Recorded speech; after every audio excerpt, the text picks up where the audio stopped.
말씀 마태복음 21장 18절에서 22절 말씀입니다. 마태복음 21장 18절에서 21절 말씀입니다.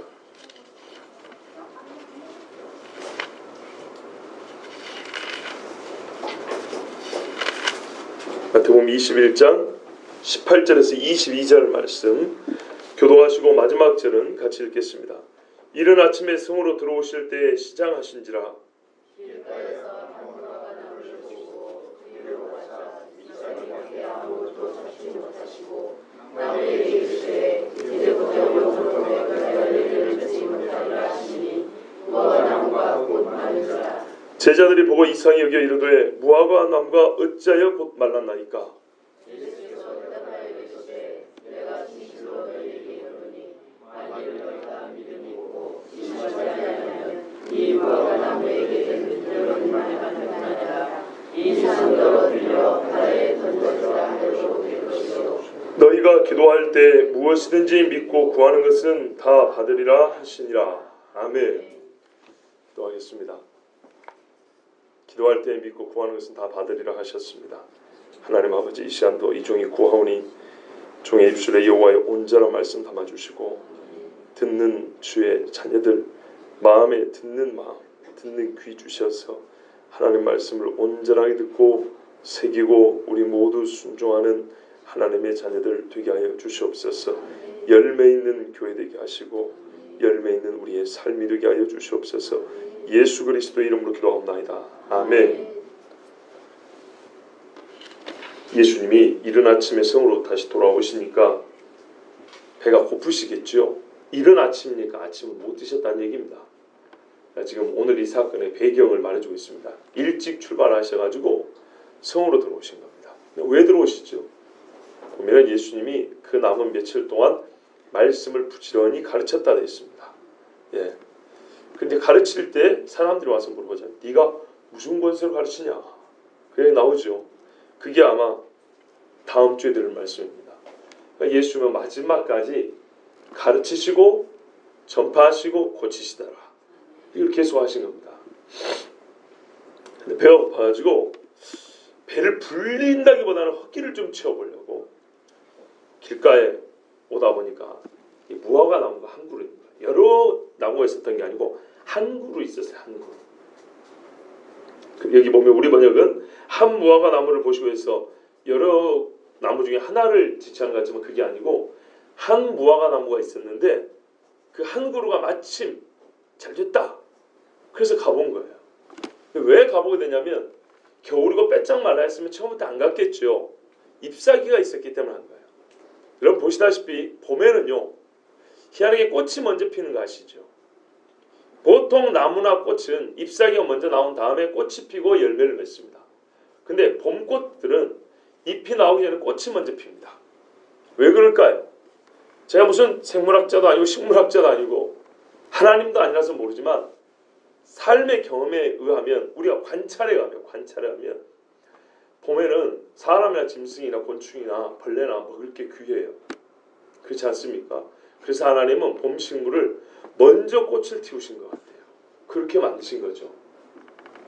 그래서 이 봄에 나오는 꽃들이 그런 것처럼 무화과는요. 무화과잖아요.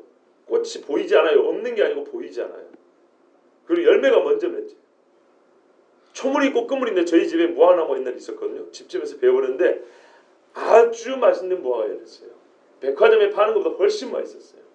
그래서 벌들이 그걸 많이 막 이렇게 갉아먹고 막 뽑아먹고 그랬는데 저도 그 벌통 사이로 지나가서 무화과나무 올라가서 막 무화과 따먹었던 기억이 납니다. 이쯤 되면 이제 끝물들이죠. 그러면은 조금 쭈글쭈글하지만 여름에 초물은 덜 익었지만 이거 잘라가지고 꿀에 재가지고 먹으면 그 무화과 찐 때문에 혀를 이렇게 상하는 일도 없습니다. 하여튼 그러니까 이제 초물 무화과를 보고 한 거예요. 지난주에 말씀드렸잖아요. 이때는 봄이라고 그랬어요. 예, 봄쯤 된다 그랬어요. 왜냐하면 성전세를 바치는 때가 그때쯤 되기 때문이라고 그랬습니다. 자, 이래서 예수님이 잎 피는 걸 보니까 이미 열매가 16개구나. 즉 초물 열매는 16개구나. 그게 뭐 아주 맛있다거나 아주 뭐 양이 많다거나 그런 건 아니에요. 그래서 한두 개쯤 따 먹으면 적어도 허기는 면하겠구나 이러고 간 거예요. 잎이 있으니까 보고 간 거예요. 없었다면 안 갈 건데 가서 보니까 열매 있습니까? 없지요. 열매가 없었어요. 그러면 예수님이 아이고 아쉽다. 가자. 그럼 가면 될 건데 예전에 병자들을 고쳤던 자비롭고 은혜롭고 노하기를 더디하신 예수님은 온데가 없고 갑자기 뭐라 그래요? 내가 너에게 명하노니 다시는 이 나무에서 너에게서 이게 나무를 넣으라고 그랬어. 너에게서 뭐 어쩐다고요? 열매가 맺히지 못할 것이다. 영원히 열매를 못 맺을 것이다. 지나치고 매우 극단적이고 뭐랄까요? 과격한 저주를 하셨어요. 그죠? 마가복음 11장에 보면 이렇게 되어 있어요. 이는 무화과 때가 아직 아님이라 이렇게 되어 있어요. 그럼 예수님이 무화과에 철도 모르고 그랬을까? 그건 아니에요. 무화과가 아주 무익을 때는 아니었다는 거죠. 그런데 적어도 이 잎사귀가 증명하는 바는 한두 개쯤 사람이 따먹을 만한 것은 있었을 거다 이 말이고요. 실제로 유대인들이 그때 오가면서 이런 무화과를 따먹었다는 거 우리 저기 청년들 학교에서 배웠죠? 못 배웠어요? 열심히 다니고 배우세요. 예.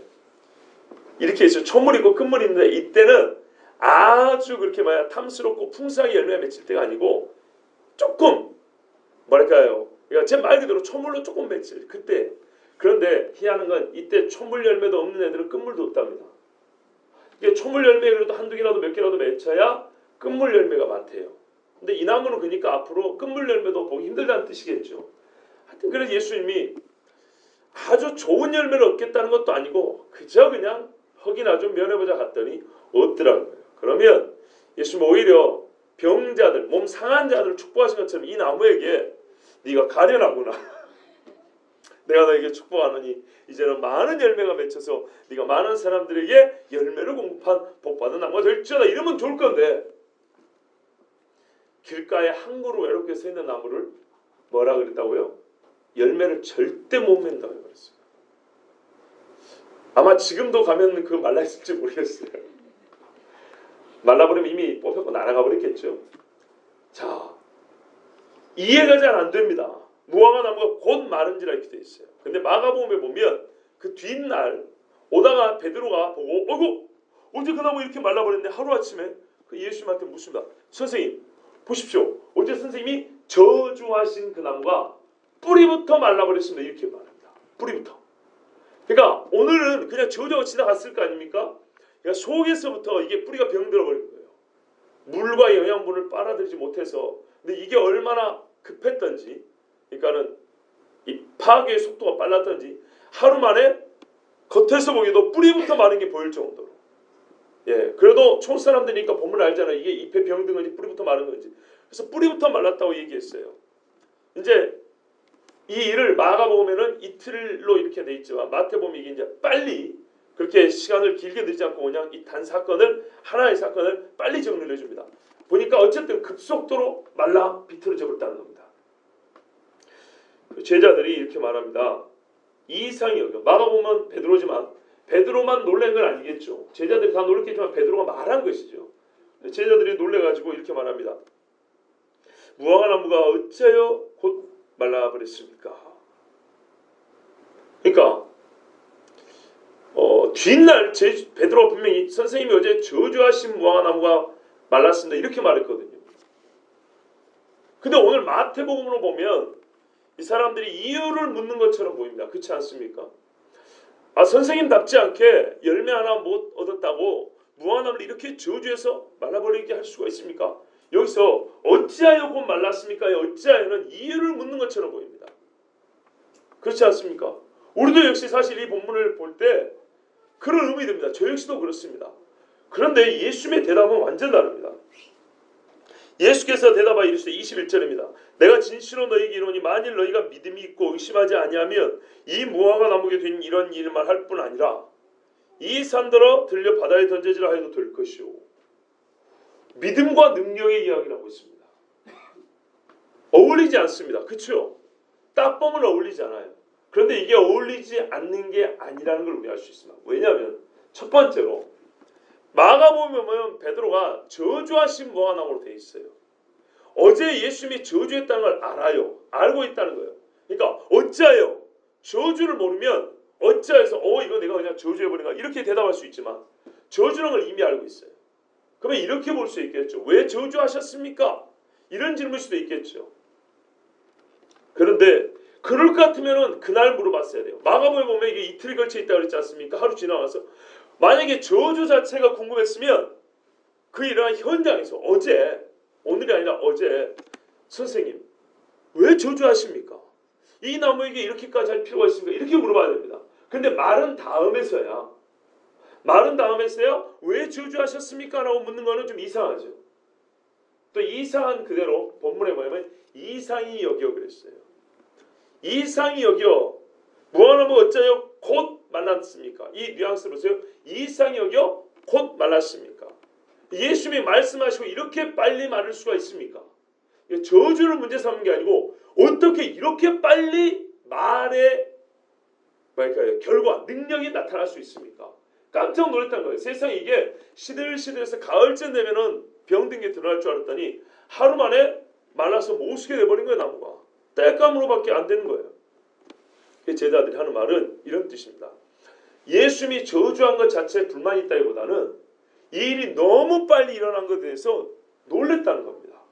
그래서 선생님한테 선생님 아무리 그래도 그렇지 이게 어떻게 이렇게 빨리 말라버릴 수가 있습니까? 나무가 꽤 컸던 모양이죠. 예. 그래서 예수님이 대답해 주신 겁니다. 제자들의 대답은 우리가 생각하는 것처럼 이유를 묻는 게 아니고 능력을 묻는 거였어요. 어떻게 예수님의 말씀의 능력이 하루아침에 이 큰 무화과나무를 마르게 할 수 있었다는 얘기입니까? 이런 질문입니다. 그래 예수님께서는 그 어찌하여를 능력의 문제로 들으셨기 때문에 그 능력은 믿음이다 이렇게 해준 거예요. 오늘 본문에서 우리가 들어야 될 게 그 두 가지 있습니다. 첫 번째로 말 그대로 우리는 어찌하여의 왜라는 질문을 가져야 됩니다. 제자들은 왜라고 묻지는 않았지만 그건 그들이 잘해서 안 물어본 건지 깊이가 없어서 안 물어본 건지 모르겠어요. 늘상 예수님이 기적을 한 걸 봐왔기 때문에 그냥 이유가 뭐 있으시겠지 이렇게 넘어갔을지 모르겠어요. 근데 우리는 일단 왜도 물어봐야 되겠어요. 왜 예수님이 이전에는 안 그랬는데 유독 오늘 이렇게 하셨는가? 두 번째는 우리가 진짜 궁금한 건 왜인데 예수님의 능력은 오히려 제자들과 달리 우리는 너무 잘 믿거든요. 그렇죠? 근데 왜 예수님은 또는 제자들은 여기서 믿음과 능력의 이야기로 이 주제를 가져갔냐 이 말이에요. 우리의 관심과는 다르게. 이 두 가지를 같이 봐야 되겠어요. 일단 제자들과 예수님 이야기를 먼저 쫓아가 볼게요. 분명히 예수님이 뭐라 하냐면 이 일이 너희가 믿음만 있다면 된다 그랬어요. 마가복음에도 뭐라 하면 이 해석을 설명해 주기 전에 하나님을 믿으라 이 말이 첫 나옵니다. 첫 마디로. 하나님을 믿으라. 만일 너희가 믿고 의심하지 않으면 그렇게 이어집니다. 그러니까 예수님이 이 대답을 통해서 해주실 말은 뭐예요? 믿음이에요. 제발 믿으라 이런 말입니다. 나한테 어떻게 이런 일이 이렇게 빨리 됐냐고 물어보지 말고 지금 그 물어볼 때 이미 지났다는 겁니다. 너희가 이거는 당연하게 받아들여야 돼. 왜? 나 예수가 한 말은 즉시로 일어난다는 거예요. 병자도 즉시로 일어났지 않습니까? 그런데 즉시로 마르기 시작해서 이게 말라 비틀어진 거를 왜 이상히 여기느냐 하고 예수님은 믿음 없는 자들을 또 책망한 겁니다. 제자들이 그동안에 믿음 없어서 얼마나 야단을 많이 들었습니까? 그리고 십자가 앞에 갈 때까지 믿음대로 야단 듣습니다. 우리가 꼭 알아야 될 것입니다. 그리스도에는요 제1로 책망되는 게 믿음입니다. 제1로 칭찬되는 것도 믿음입니다. 예, 믿음, 소망, 사랑은 항상 있지만 논리적 순서, 실제 우리 신앙의 순서는 믿음이 항상 앞섭니다. 꼭 기억하셔야 됩니다. 이 믿음의 문제 때문에 제자들은 넘어지고 일어나기도 했습니다. 교회가 넘어지기도 하고 일어나기도 했습니다. 믿음의 문제는 얼마나 믿음이 강력하냐뿐만 아니라 누구를 믿을 것이냐, 어떻게 믿을 것이냐, 얼마만큼 믿을 것이냐 이게 다 포함됩니다. 자, 그래서 예수님은 믿음으로 된다. 이런 기가 막힌 일은 뭐로 된다고요? 믿음으로 된다. 그랬습니다.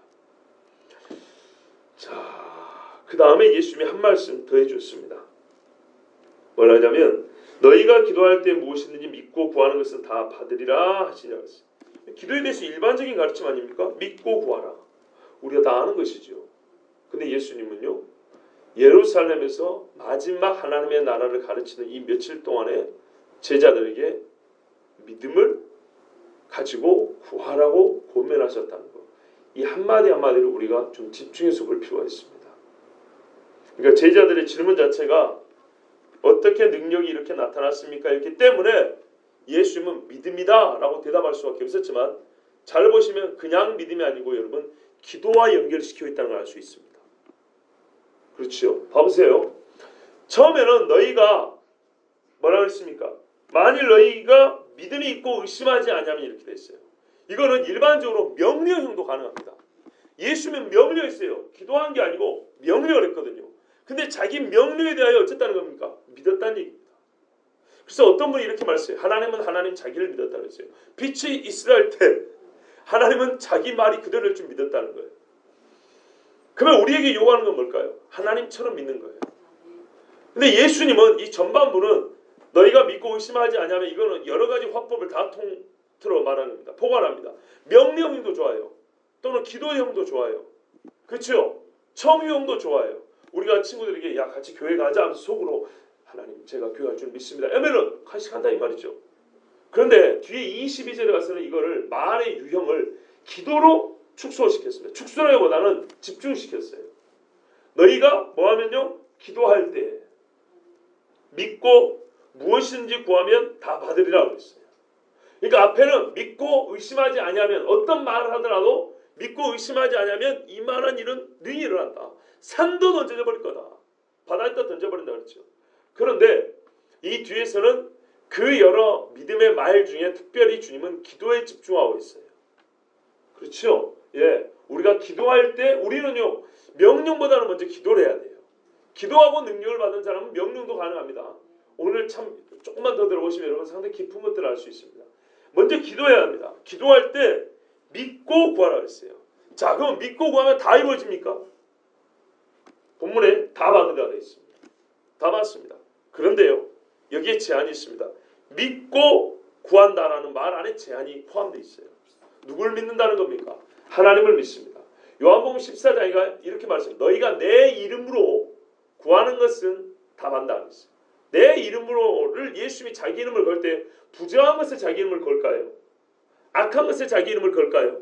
아니죠. 하나님은 내 이름을 망령되이 일컫는 자를 죄 없다 하지 아니한다 그랬어요. 반드시 죄를 정죄하고 심판한다 그랬어요.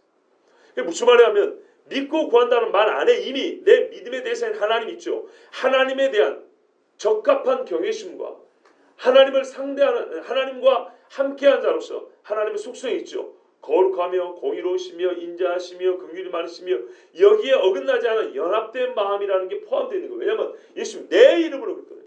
여러분 어디 가가지고 제가 만약 여러분에게 내 이름을 쓰라고 말할 때 제가 죄 지을 때 제 이름을 쓰라고 말하겠습니까? 그러지 않겠죠. 하다못해 세상에 뭐라고 제가 뭐라고 이 작은 사람도 누구에게 내 명의를 줄 때, 내 도장을 줄 때 말이죠. 내 이름을 줄 때는 내 인격을 주는 것 같기 때문에 절대로 내 인격과 반대되는 일에 이름을 쓰라고 하지 않습니다. 그렇지 않습니까? 하나님은 그런 말입니다. 믿고 그 안에는 하나님의 명예와 거룩하심에 적합하게 뜻에 연합하여 이게 포함되어 있는 겁니다. 의심하지 않냐고, 의심한다는 말은 원래 이런 뜻입니다. 될까 말까 이런 것보다도요, 의심의 더욱 깊은 뜻은 나뉘다라는 뜻입니다. 하나님과 뜻이 나뉜 상태로 명하지 말고 기도하지 말고입니다. 그러니까 하나님이 된다는 것은 안 된다고 말하는 의심이죠. 하나님이 안 된다고 하는 것을 된다고 하는 의심이죠. 근데 여러분 의심이기 전에 그게 뜻이 반대라는 걸 아셔야 됩니다. 뜻이 다르다는 겁니다. 그러니까 의심은 되리라고 믿지 않는 것을 의심이라고 하지만은 더 깊이 말하면 뜻이 나뉘어져 있는, 마음이 나뉘어져 있는 거. 우리가 베드로전서나 빌립보서 때 보면 너희가 한 마음을 품으라 돼 있어. 그리스도인은 너희 형제들은 한 마음을 품으라 이렇게 돼 있는데 어디 있어요? 성령 안에서 진리 안에서. 근데 우리가 의심하지 않는다는 얘기는 하나님의 성령 안에서 하나님과 뜻이 나뉘지 않고 같이 있다 이런 말입니다. 그러니까 먼저 기도할 때 뭐가 필요하겠어요? 하나님의 뜻을 분별하는 게 필요해요. 그러니까 이렇게 말하잖아요. 너희가 구하여도 얻지 못하면 정욕을 위하여 구함이라. 정욕은 하나님의 뜻과 반대되는 거예요. 로마서 8장 육신의 일은 성령을 거스르고 성령은 육신을 거스르고 그렇게 돼 있지 않습니까? 그래요. 그러면 우리가 기도하지 말아야 될까요? 아니요. 육신의 일을 좋아하는 사람도 기도하다 보면 하나님이 희한하게 그 마음을 하나님의 뜻을 좋아하도록 바꿔줍니다. 이게 기도의 참 유익입니다. 기도한 목적이 결과가 얻어진 것뿐만 아니라 기도하는 과정 중에 나누어졌던 내 마음이 하나님의 마음과 합해진다니까요. 그래서 시간이 지나면 알겠어요 하나님 손들게요 뭐 이러잖아요. 이제야 하나님의 뜻을 알아서 왜 그때 막으셨는지 왜 그때 그걸 하라고 했는지 깨달았어요. 그러면서 자연스럽게 기도가 달라지고 자연스럽게 주의 뜻을 이루게 되잖아요. 그렇죠. 이겁니다. 너희가 구하고 믿고 의심하지 아니하면, 이 말은 강력히 된다라는 확신뿐만 아니라 그 안에 하나님의 뜻과 연합하고 마음이 나누지 않는 그것을 포함합니다. 근데 이것이 기도하는 중에 된다는 뜻이기도 하고, 기도하는 자는 이런 연합된 마음을 갖고 있어야 한다는 거예요. 그러니까 하나님의 뜻을 우리가 성경이 없이는 참 그래서 망령된 기도들이 많이 나오는 겁니다. 성경을 읽으면 어떻게 돼요? 우리의 기도가 완전히 하나님의 뜻에 합치된 기도를 할 가능성이 매우 높아집니다. 우리 주님이 지금 이래서 끝으로 기도에 대한 일반적 가르침을 가르쳐 주시는데, 기도할 때 무엇이니 믿고 구하는 것은 다 받으리라 이렇게 말씀하시면서, 너희가 하나님의 마음과 연합된 하나님의 속성과 그분의 뜻과 연결되어 있는 마음으로 기도한다면, 이 너희가 이상히 여기는 이런 무화과라고 말한 것뿐만 아니라 더 큰 일도 능히 할 수 있으리라 그랬어요. 실제로 제자들이 했지 않습니까? 자, 이게 이제 우리가 딱 한 번 읽으면, 아니 조금 신경 써서 한 두 번쯤 읽으면 볼 수 있는 겁니다. 그 다음 양파 껍질 하나 벗겨볼게요. 첫 질문입니다. 예수님이 이렇게 저주하실 필요까지 있습니까? 이제 이 말씀 안에 들어있는 여러 은유, 상징 또는 그 속에 내포되어 있는 뜻들을 한 번씩 더 확인해 보겠습니다. 여러분, 왜 무화과 나무를 예수님이 마르게 했을까요? 그리고 왜 여기다가 믿음과 기도 이야기를 했을까요? 거꾸로부터 보면 이해가 되실 겁니다. 어제 성전에서 예수님이 뭐 하셨습니까? 우리는 지난주에 들었지만 어제 성전에서 예수님이 하신 일은 정결케 한 것이었습니다. 왜 정결케 했습니까? 성전에서 예수님이 찾아야 될 것들을 못 찾았기 때문입니다. 성전에서 예수님이 찾는 자는 누굽니까? 기도하는 자입니다. 예수님이 성전에서 꼴을 내놓으라고 하지 않았습니다. 많은 재물을 원한 것도 아니었습니다. 원래 선지자를 통하여 주신 말씀은, 성전은요 뭘 주님 앞에 내놓아야 하냐면 기도를 내놓아야 돼요. 찾았습니까? 못 찾았습니다. 이방인들조차도 하나님 앞에서 기도하겠다고 그 자리를 만들어 놓은 그 넓은 광장에서 소 팔고 양 팔고 염소 팔고 돈 바꾸고 하면서 온갖 못된 짓을 다 해서, 장사도 죄지만은 더 큰 죄는 뭐라고요? 성전이 성전되지 못하겠다 그랬어요. 그것은 기도를 못하겠다 그랬습니다. 예수님이 찾고자 하는 것은 모양은 그럴듯했어요. 성전을 솔로몬이 지은 것보다 터를 2배나 크게 놨어요. 그리고 성전세를 거두면 대부분 어디다 쓴다고, 말은 어떻게 했냐면 뇌물로 바치기로 했지만 말은 뭐냐면 성전을 도금한다 그랬어요. 솔로몬 당시에 성전 벽을 금으로 입혔거든요. 그래서 금을 벗겨갔다는 얘기가 있습니다. 헤롯도 그게 해보겠다고. 그런데 이게 보통 돈이 많이 드는 게 아니에요. 그래서 여기서 이권을 챙기려고 난리를 쳤던 겁니다. 물론 로마에도 바쳐야 됐겠고 자기도 부경을 누려야겠고, 근데 성전에 열심히 있는 사람들이는 성전에 도움을 해야 되니까 이 기구들 이것들 맨날 보수하고 새로 만들어야 되니까 돈 내라 그런 거예요. 그런데 막상 있어야 될 기도는 없었어요. 성전은 매우 컸지만 기도는 없었어요. 그때 우리 주님 뭐 하셨죠? 청결하게 하셨어요. 뒤집어 엎고 내쫓았어요. 단도직입적으로 말할게요. 예수님이 내쫓은 사람들 복받은 사람들입니까? 저주받은 사람들입니까? 저주받은 사람들이에요. 어디로요? 바깥 어두운 데로, 성전 밖으로, 임마누엘이 아니라 비임마누엘 자리로. 그렇죠. 이 사람들은 성전에서 자기들이 하나님을 섬긴다고 시끌벅적 우왕좌왕 난리를 펴고, 성전을 진짜 밖에서 보면 잔치하는 자리처럼 사람들만 구글거리니까 딱 그렇게 보였어요. 뭔가 하나님 앞에 하는 것 같았어요. 근데 가서 보니까 진짜 하나님이 찾는 열매는 없는 거예요. 기도가 없는 거예요. 기도의 열매가 없어요. 선한 열매가 없어요. 온갖 거짓과 악함과 사람의 종용만 가득한 거예요. 하나님이 우리 하나님의 백성에서 찾는 하나님과 연합한 마음은 없어요. 그래 예수님이 채찍으로 때리고 쫓아내고 몰아냈어요. 그리고 누가 노래를 불렀습니까? 어린아이들이 노래 불렀어요. 호산나 다윗의 자손이요. 이 찬송이 여기 원래 기사되었던 거예요. 얘들은 시편 8편의 말씀을 응하게 한 자들이었어요. 그러나 이 못된 놈들은 이사야와 예레미야 말씀, 하나님이 원하지 않는 그 일을 이룬 정말 부정한 사람들이었어요. 쫓아냈지요. 예수님이 한 번 더 앞에 가볼까요? 나귀 타고 오셨어요. 예수님이 나귀를 타고 올 때 보라 너희 왕이로다 그랬어요. 왕으로 올 때 예수님이 찾는 건 뭐예요? 백성의 경배와 찬송이에요. 그러나 똑똑한 사람, 이름 있는 사람들은 도리어 말하면 저들의 찬송 소리를 그치게 하소서 이렇게 말했어요. 예수님이 하신 말씀이 저들이 조용히 하면 돌들어도 찬송하다 그랬어요. 아무리 왕을 기다린다고 율법서를 연구하고 가르치고 난리를 해도 진짜 왕이 왔을 때 찬송을 들을 수가 없었어요. 오히려 좀 무지한 자들, 못난 사람들, 촌놈들, 멍청한 놈들이라고 가난한 놈들 비웃은 그 사람들, 그 어린아이들 입에서는 찬송이 나왔으나 실제로 하나님을 잘 알아야 되고 찬송을 가르쳐야 하고 백성들의 왕이라고 보라 저분이 왕이라고 가르쳐야 될 선생과 랍비들, 높은 사람들은 아무도 왕이 원하는 열매를 가져온 사람이 없었어요. 성전에도 들어가 봤더니 매한가지였어요. 이들에게 우리 주님이 뭐라고 말씀하십니까? 24장쯤에 가면 돌 하나도 돌 위에 남지 아니하리라 이렇게 말씀하셨어요. 여러분 무화과 나무는 이사야나 예레미야나 에스겔나 호세아나 이스라엘을 가리키는 상징입니다. 무화과 나무를 찾아가서 예수님이 저주하신 것은 바로 어제와 그제에 있었던 일에 대한 심판이에요. 그러면 이렇게 보시면 돼요. 왜 이 심판을 무화과 나무를 통해서 백성들에게 뭐 할까요? 선고하셨죠. 어제 만난 그들을 무화과 나무로 상징을 하여 선고하신 거예요. 그걸 직접적으로 말씀한 게 24장 하면은 예루살렘 성전이 무너진다고 한 거예요. 그런데 여기에 예수님은 믿음을 말했어요. 이게 무슨 의미인지 아십니까? 매우 강력한 확증이에요. 우리는 보통 믿음을 언제 쓰냐면 축복할 때 씁니다. 병 고칠 때 쓰고요. 살릴 때 쓰고요. 부하게 할 때 쓰고요. 무지한 사람이 머리가 똑똑해질 때 쓰고요. 팔 구부러진 자의 팔 펼 때 씁니다. 그렇죠? 소위 긍정형을 원할 때 믿음을 씁니다. 근데 우리 주님은 오늘 뭐 했었습니까? 저주할 때 믿음을 썼다는 거 아셔야 됩니다.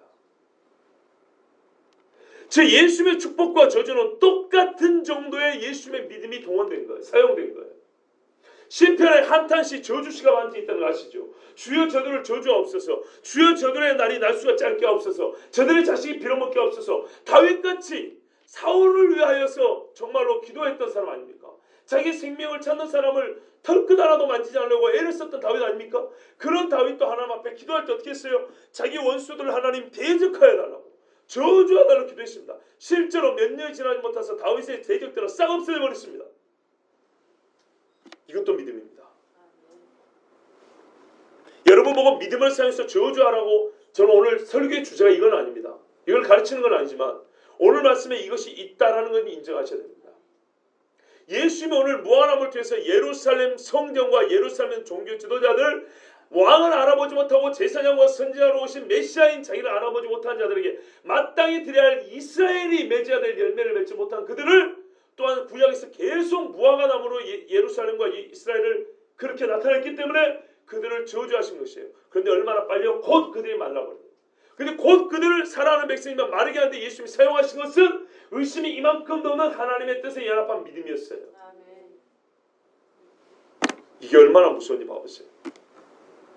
불과 몇십 년이 지나지 않아서 실제로 돈 하나 돌리에 남지 않고 다 없어져 버렸습니다. 또 하나의 은유가 있습니다. 예수님이 뭐라 하냐면 무화과나무를 말씀하고 끝내도 될 거를 또 산을 한 번 더 얘기했습니다. 이 산들어 여러분 이 산이 어디입니까 도대체? 우리가 지칭되지 않은 특정되지 않은 그냥 이 산이라고 말할 수 있어요. 우리가 보통 대화하면서 만약에 이 사람이 말이지 있다고 뭐 이렇게 말하잖아요. 근데 여기서 이 산은 예수님이 지금 자기에 서 있는 산입니다. 어디입니까? 감람산입니다. 그렇죠? 예수님의 베다니에서부터 오고 있다면 감람산이요. 예수님의 예루살렘 성 바로 앞에까지 왔다면 시온산입니다. 둘 중에 어디를 가리키는지는 정확히 모르겠어요. 왜냐하면 예수님이 오시는 중이니까. 그렇죠? 아 성으로 들어오실 때구나. 들어오실 때면 이건 시온산이죠. 물론 성 밖에부터는 감람산으로 치자니까 감람산으로 제가 이래서 성지순례 한번 가봐야겠어. 보내주세요. 이건 농담입니다. 감람산 또는 시온산이라고 볼 수 있습니다. 성으로 들어오기 때문에 아마 감람산이 가능성이 큽니다. 성전은 시온산이고요. 그렇죠? 예루살렘 성은 감람산으로 둘러 밖에 있으니까. 자, 그러면 감람산이 됐든 시온산이 됐든 간에 보세요. 이스라엘 사람들이 복받은 산이라고, 이스라엘 사람들이 하나님이 거하는 성산이라고 생각하는 이 산이 어디로 간다고요? 바다에 던져져 버린대요. 믿고 의심하지 아니하면 예수님이요 택한 백성과 택한 땅을, 산을 저주하는 데 믿음을 사용했어요. 그런데 이게 또 읽어낼 수 있는 게 있습니다. 제자들에게 믿음을 사용할 때 왜 긍정이 아닌 부정형, 즉 저주의 상황에서 믿음을 말씀하셨을까요? 있는 그대로 읽으셔야 됩니다. 너희가 나중에 사역하는 동안에 너희가 믿음을 사용해야 될 때는 언제도 있다고요? 저주의 상황도 있다는 겁니다. 믿음은요, 축복의 상황에도 사용되는 게 아니고 저주의 상황에서도 사용됩니다. 우리 하나님은 축복하는 그 능력 그대로 저주하십니다. 살리는 그 능력 그대로 죽여버리십니다. 살릴 때는 100을 쓰고 죽을 때는 50을 쓰는 분이 아니에요. 천국이 좋은 만큼 지옥은 안 좋습니다. 정확히 반대됩니다. 같은 능력입니다. 의인을 구하는 능력이나 악인을 땅에서 끊어버리는 능력이나 똑같은 능력입니다. 우리 주님은 거기에 지금 저주 상황입니다. 보십시오. 이스라엘로 상징되는 무화과 나무와 약속의 땅으로 상징되는 이 감람산을 또는 시온산을 예수님은 뭐하고 있어요? 지금 저주하고 있어요. 어제 그제 사건을 오늘 최종적으로 이 무화과나무 사건을 통해서 이 세 가지 사건을 한 세트로 묶어서 열매 없는 이스라엘을 저주하고 있어요. 그런데 저주할 때 뭘 사용하셨어요? 믿음을 사용하셨어요. 그래서 곧 말라뜨려 버린다 했어요. 말라 비틀어져 죽여버린다 그랬어요. 곧. 그러면서 제자들에게 뭐예요? 너희도 나처럼 할 수 있다 그랬어요. 근데 제자들은 어떤 식으로 해요? 기도의 형식으로. 너희가 기도의 형식으로 먼저 뭘 배우라고요? 나와 같이 믿음으로 축복이 됐던 저주였다. 즉 예수님의 이 권위가, 이 능력이 너에게 그대로 있어야 된다는 거예요. 무슨 말이냐면 주님이 승천하신 후에 이 땅을 살아갈 때 사도들이 사역하는 그 세상 속에는요, 항상 축복만 있는 게 아니고 저주도 필요해요. 저주를 통해서 하나님의 살아계신 능력이 나타나기도 한다고요. 오늘 무화과나무가 마른 거는 저주를 통해서 하나님의 능력이 나타난 거예요. 예수님이 왕이라는 게 나타난 거예요. 그래서 이 무화과는 어떻게 보면 정말 열매 몇 개 맺어가지고 배부르게 한 것보다 더 귀한 사명을 감당하고 마른 거예요. 무슨 말인지 아시겠죠? 너희가 열매 맺지 못하면 말라 죽으리라는 이 귀한 메시지를 전하는 도구를 쓰였다 이 말입니다. 그렇다고 우리가 무화과나무처럼 말라 비틀어질 저주받은 존재가 되면 안 되겠죠. 그러면 안 된다는 메시지를 주기 위해서 이 무화과나무 쓰였으니 이거는 뭐 그렇게 가히 참 아깝게 쓰여진 건 아닙니다. 실제로 예수님도 그러셨지만 예수님 승천 후에 제자들의 사역에 있어서는, 교회가 세워지고 복음이 증거되는 사역에 있어서는요, 하나님의 살아계심과 하나님의 능력을 알리는데 긍정형으로 축복만 쓰여지는 게 아니에요. 저주도 쓰여집니다. 그런데 그 저주 역시 어찌해야 된다고요? 기도하고 하나님의 믿음을 가지고 기도하여 능력 받은 자를 통해서 나타나는 거예요. 그래서 하나님이 살아계심, 예수께서 그리스도이심이 나타나는 거예요. 이 무화과나무도 예수가 그리스도인 걸 나타내는 것이지 결국 예수님이 그리스도가 아니라는 걸 말하는 게 아니에요. 어제 그제 사건을 종합하면서 그 사건을 통하여 예수님이 얻으신 건 아무것도 없다는 거예요. 열매는 못 얻었다는 거예요. 그래서 나는 너희를 심판할 거야. 왜? 원래 여기는 내 땅이고 너희는 내 백성이고 내가 왕이니까. 그러나 너희가 나에게 합당한 열매를 맺지 못했으므로 나는 너희를 심판하리라. 그거를 지금 무화과나무를 통해 보여줬다는 겁니다. 마찬가지예요. 복음을 증거하는 선지자와 사도와 또는 저희 같은 목회자들이 그래서 지옥을 설교하는 겁니다. 지옥을 설교하면 하나님의 영광이 안 나타납니까? 심판을 설교하면 하나님이 영혼을 구원을 못 하십니까? 무조건 뭐 천국 이야기하고 복받은 이야기하고 뭐 돈 많이 번 이야기하고 그 죽을 병을 일단 나은 이야기만 해야 불신자가 신자 됩니까? 꼭 그런 긍정형의 말투만 가지고 설교를 해야 교회가 부흥합니까? 절대 그렇지 않습니다. 단 거 먹으면 이빨 썩는 겁니다. 몸에 좋지 않은 병이 걸립니다. 여러분, 초대교회가 세워질 때 대표적인 저주 사건이 세 가지가 있습니다. 사도행전 5장에 아나니아 삽비라 사건이 있습니다. 어떻게 됐습니까? 사람들이 두려워했다고 했어요. 두려워해서 겁나서 교회 안 나왔을까요? 아니요. 하나님 앞에 거짓말하지 않는 백성이 된 거예요. 그 다음에 빌립이 사마리아 가서 복음을 전하였습니다. 사마리아에서 복음을 전한 다음에 우리 베드로하고 요한 같은 우리 선지자나 사도들이 갔잖아요. 그래 가가지고 복음을 전하고 막 안수하니까 방언도 하고 귀신도 나오니까 그 동네에 유력한 마술사 시몬이 있었다 그랬어요. 이 마술사 시몬이 빌립한테 세례까지 받았거든요. 그런데 뭐라고 한지 아세요? 세례는 받았으나 아직 하나님의 능력이 뭔지 모르니까. 그러니까 능력받은 사람은 성경으로 해석할 수 있어야 된다 그랬어요. 뭔지 모르니까 신기하고 자기가 가진 능력보다 더 크니까 이거 갖고 있으면 내가 장사가 되겠다 싶어가지고 베드로한테 돈 주고 산다 그런 거예요. 근데 베드로가 네가 몰라서 그렇구나. 나 같으면 네가 몰라서 그렇구나 하면서 가르쳐 주겠어요. 근데 베드로는 뭐라 하는지 아십니까? 네가 네 돈과 함께 망할지어다 이렇게 되어버렸어요. 그러면서 말했어요. 단 사는 방법 하나 있다. 회개하라 그랬어요. 읽어보세요. 사도행전 8장에 글이 나왔어요. 네가 무지하다고 모른다고 해서 다 면책되는 건 아니에요. 빌립한테 말씀을 배우고 세례받았으면 이 정도는 알아야 되는 거예요. 그런데 여전히 우리 인간적인 정욕이 들어있어가지고 간구를 한 거예요. 뭘요? 그 능력 내 돈 많으니까 돈 주고 사겠다고. 하나님의 능력을 네가 돈 주고 살 줄 알았으니 기도하여 얻는 것도 아니고 하나님의 뜻에 합당하게 살고자 하는 것도 아니고 네가 돈 주고 사서 돈 벌려고 구하였으니 네가 네 돈과 함께 망할지어다 이렇게 해버렸어요. 그러고 베드로가 그래도 좀 불쌍했는지 회개하면 산다 이렇게 한마디 더 해줬어요. 그 다음에 사도 바울이 구브로라는 섬에 갔죠. 레위 사람 레위인족 구브로에 난 레위인족 요셉이라고 하고 권인자 바나바라고 하더라. 바나바의 고향. 거기 갔더니 총독 서기오 바울이 있었어요. 바울인데 서기오 바울이라는 사람. 이 서기오 바울 앞에서 말씀도 전하고 또 바울이 막 기적을 해오고 하니까 그 동네에도 마술사 엘루마라는 인간이 있었어요. 이 마술사 엘루마가 또 바울을 괴롭혔어요. 그때 바울이 이 사람을 저주해버립니다. 자, 이런 일들이 있습니다.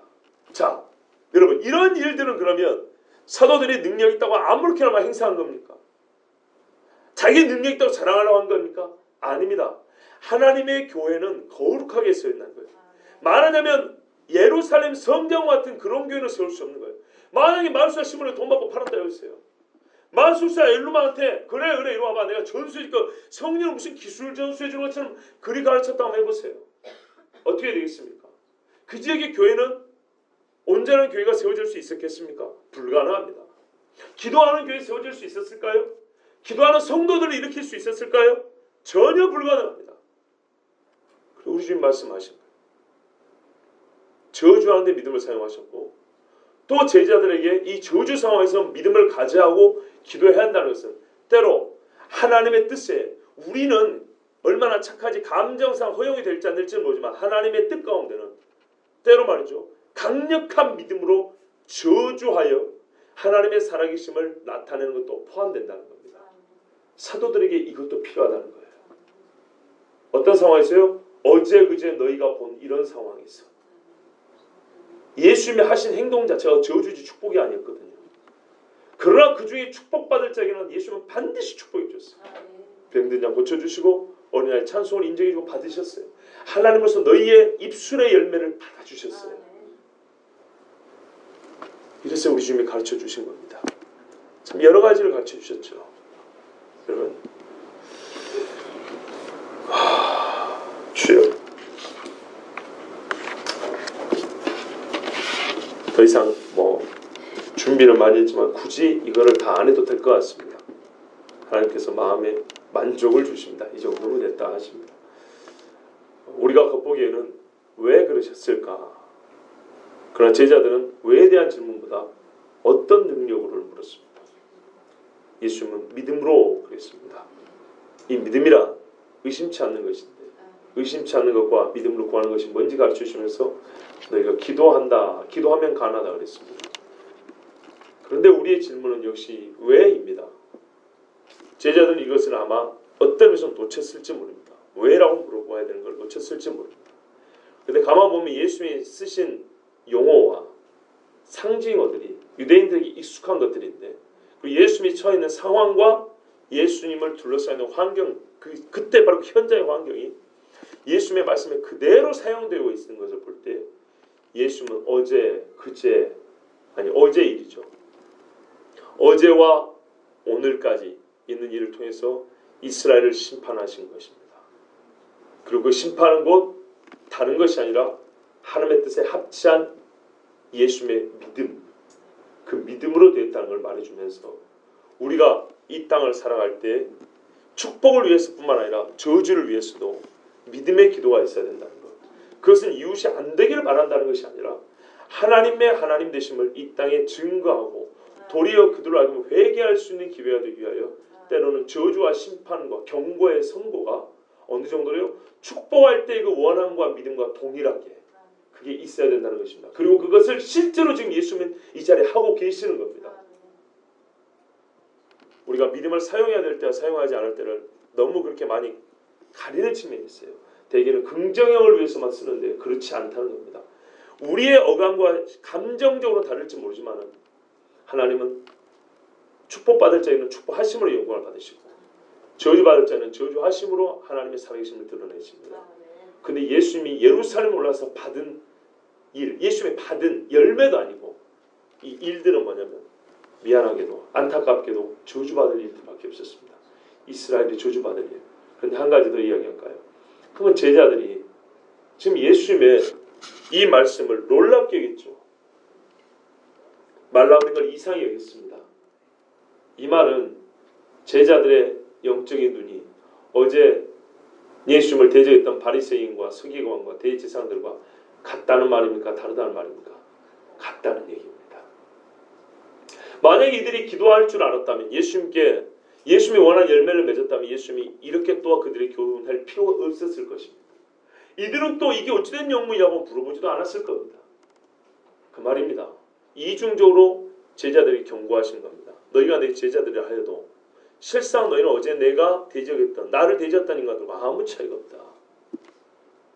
예루살렘에서 기도하는 자를 찾을 것만 찾지 못해 너희가 지금 기도하는 자이 아니에요? 아니죠. 아니까 기도한 예수님, 이 명령한 예수님의 의도도 예수님의 능력도 모르는 거예요. 무슨 말인지 아시겠죠? 이 무화과나무와 말라비트는 건 제자들의 현재 상황과도 같습니다. 그 예수님은 제자들, 사랑하는 제자들이 예루살렘을 심판하는 경고의 말씀을 주시면서 너희가 그들과 같은 자가 되지 말라. 지금 실상은 너희도 그들과 솔직히 말해서 별 차이가 없다. 그러나 제발 그들같이 열매 없는 자가 되지 말고 열매 있는 자가 되라. 무슨 열매요? 믿음의 기도. 먼저 주님 찾는 게 이거예요. 그걸 통해서 하나님이 영광을 받으십니다. 저와 여러분에게 우리가요 마지막 때 군대, 나 자신은 군사예요. 우리 교회는 군대라고 그렇게 하나님 앞에 기도하고 있습니다. 저는 믿습니다. 그런데 우리 중에 어떤 이는 좀 강하고 어떤 이는 좀 약합니다. 약한 이를 저주할 마음은 전혀 없습니다. 그런데 우리 주님은 오늘 뭐라 하냐면 제자들에게 하신 말씀, 너희가 열매 없는 어제 그들과 같이 되지 말고 성전에 열매 없는 자들 기도를 찾아볼 수 없는 성전 되지 말라고 제자들에게 1차적으로 경고하시면서 그들에게 교훈을 하신 겁니다. 그렇다면 오늘 이 말씀을 듣는 저와 여러분, 우리 어떻게 해야 되겠습니까? 이 교회가요 기도하는 교회가 되지 않겠습니까? 하나님의 성전은 나에게서 우리 주님이 찾을 때요 어떤 열매가 드러날까요? 다른 건 많이 있겠죠. 이 손에 향한 무슨 선한 일들이 있겠죠. 아니요. 그 무엇보다 믿음의 기도가 주님 앞에 열매로 드려져야 됩니다. 솔직히 기도하는 사람은요, 기도 안 하는 사람은요, 믿음 없는 사람들이에요. 우리 나 자신을 보면 알아요. 믿음이 있는 사람은요, 믿음이 있을수록 더 부족하다고 나는 못한다고 말만 들어보면 믿음이 없는 것처럼 보이는데 그게 아니에요. 그게 믿음 있는 표시예요. 나는 못한다는 믿음이 있어요. 나는 하나님은 하신다는 믿음이 있어요. 나는 아무리 용서봐야 무지하다는 믿음이 있어요. 하나님은 전지하시다는 내가 생각보다 나를 위하여 훨씬 더 좋은 것을 행해 주실 것이라는 그런 믿음이 있어요. 그렇기 때문에 기도하는 거예요. 저나 여러분과 그리스도의 제자고요. 우리 연약한 분들도 많습니다. 서로를 위하여 기도해 주시고 기도해 주실 때 저가 여러분 대신 기도해 준다는 거 아니에요.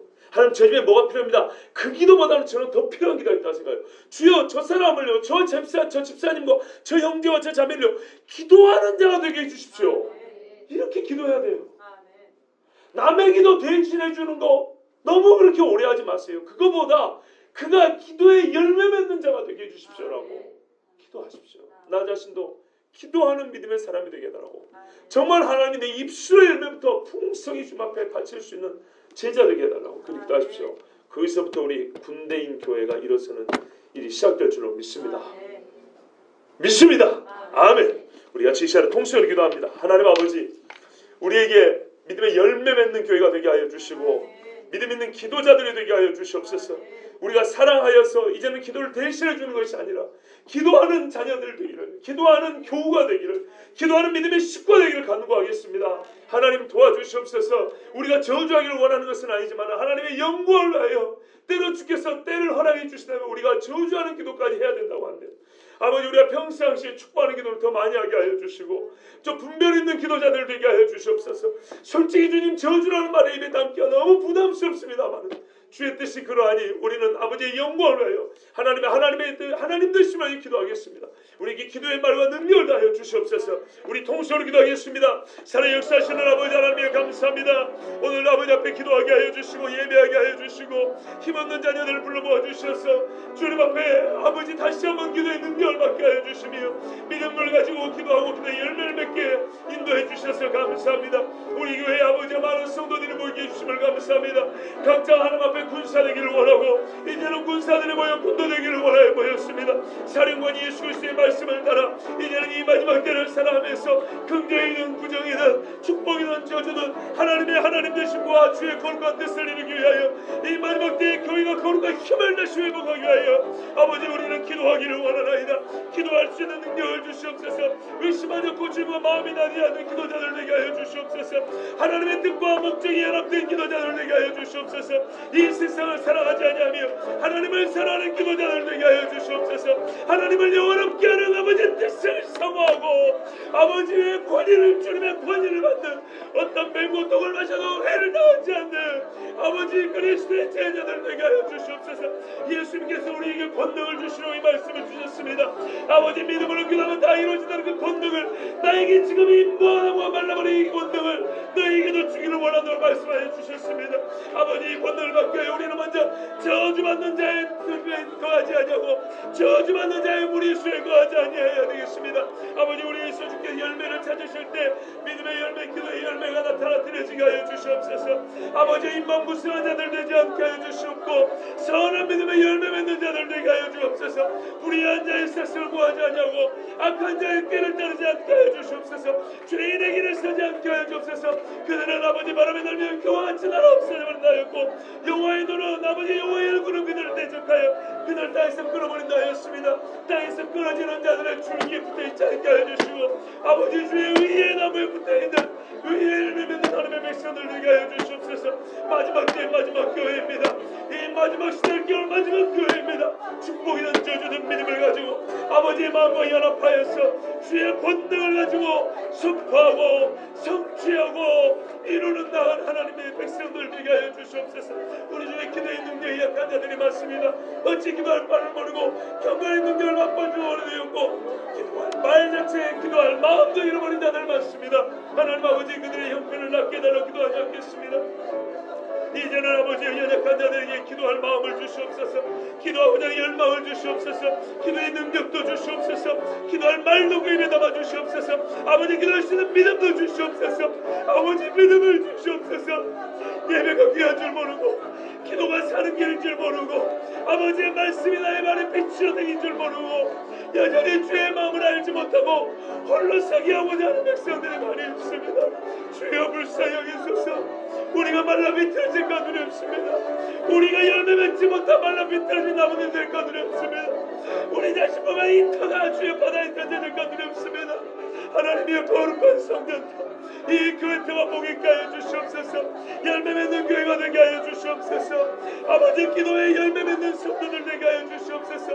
거룩한 열매 주께서 잡수시기에 아무런 부족함이 없는 부정하지 않고 깨끗한 열매 여호와께 성결이라 이름 붙여진 열매 맺는 교회가 되게 하여 주시옵소서. 주의 권능이 필요합니다. 기도하게 하여 주시옵소서. 의심치 않는 믿음 있는 자들을 되게 하여 주옵소서. 성경을 작정한 자들이 있습니다. 먼 길 따라오려고 하는 주의 종들도 있습니다. 입술에 믿음을 담아주시고 담대하게 선포하여 여호와의 말씀을 허락하여 주시옵소서. 이 세대를 본받지 않게 하옵소서. 우리 교회 청년들 아버지 대학 강의가 시작되어 있습니다. 세상을 따르지 않게 하여 주시고 세상의 한 곳에서 아버지 진리를 발견하게 하여 주시고 주님을 대적하는 자들 입을 막을 수 있는 구별의 능력과 지혜와 입술의 권능을 허락하여 주시옵소서. 아버지여 수많은 자들을 하나님의 전으로 인도하게 하여 주시고 우리 아버지 자녀들 이 땅에서 죄 짓지 않게 하여 주시고 거룩과 의를 행하면서 화평을 쫓는 주의 자녀들 되게 하여 주시옵소서. 더 많은 젊은이 더 많은 아이를 안고 있는 엄마 아빠가 와서 그 아이들의 축복하며 기도하는 엄마 아빠 되게 하여 주시고 젊을 때부터 주님을 믿으며 마지막 주님 오실 사내를 믿음으로 살아가는 젊은이들 될 수 있도록 우리에게 복대를 하여 주시옵소서. 앞에서 끌고 뒤에서 밀고 가운데서 힘을 보태는 아버지의 우리 모든 성도들 진실로 갖기 맡은 사명을 감당하는 성도들 되게 하시고 아버지 나무의 밑에서부터 저 꼭대기 끝머리까지 꽃이 피고 열매 맺는 하나님의 교회가 되게 하여 주시옵소서. 할렐루야. 감사합니다. 감사합니다.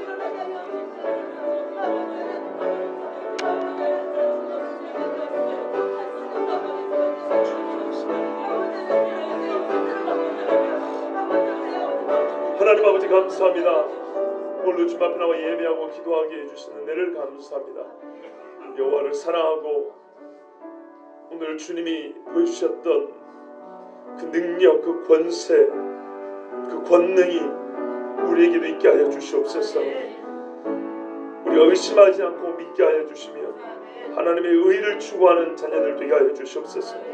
열매 없는 자가 되어 망하고 말라버리는 자들 되지 않게 하여 주시고 열매 맺어 정말 주의 의의 나무가 되게 하여 주시옵소서.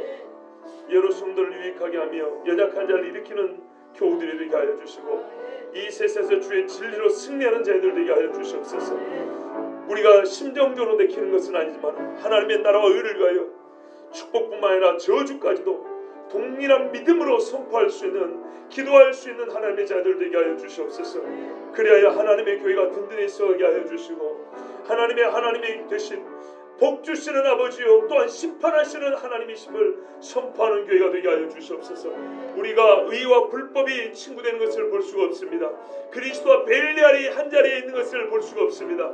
진리는 진리대로 거짓은 거짓대로 아버지 따를 수밖에 없으며 우리는 진리에 서 있사오니 항상 이 길에서 벗어나지 않도록 붙잡아 주시옵소서.